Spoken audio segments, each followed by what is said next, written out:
aí com você, está entrevistando as pessoas, a TV Velho Navio está entrevistando as pessoas. O que você achou do show?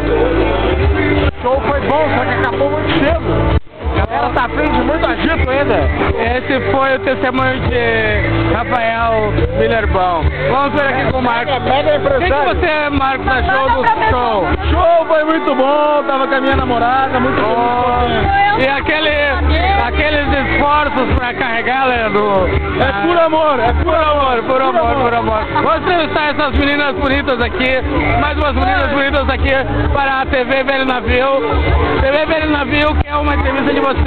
Quer saber o que vocês acharam do show? Valeu a pena? Valeu, melhor show do ano. Tava muito bom o show. Então vou falar agora com a minha mulherzinha. O que você achou do show? Eu achei o máximo, Margarida. Tá bom pra caramba? Eu não achei, eu perdi meu brinco. Nosso amigo aqui, o que achou do show? Tava um barato, pelo jeito. Então tá, vamos embora. Ô meu amigo aqui, ó, para a TV Velho Navio deu seu testemunho, o que você achou do show? O show do Armandinho tava bom pra caralho. Só que parece que foi tão rápido que não foi nem meia hora. O que você achou do show? Você que está cantando a minha sobrinha, vai aqui para a TV Velho Navio. Pô, maneiro o show, maneiro. Maneiro? Achou maneiro o show, então pode continuar, né?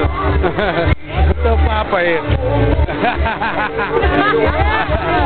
Aí, ó, o final do show, Acabou em meia hora, é muito rápido.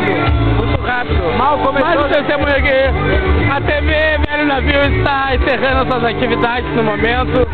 De repente, estaremos no ar a qualquer momento, em qualquer lugar da praia de Itapoá, Santa Catarina. Com vocês os últimos da Mega Festa.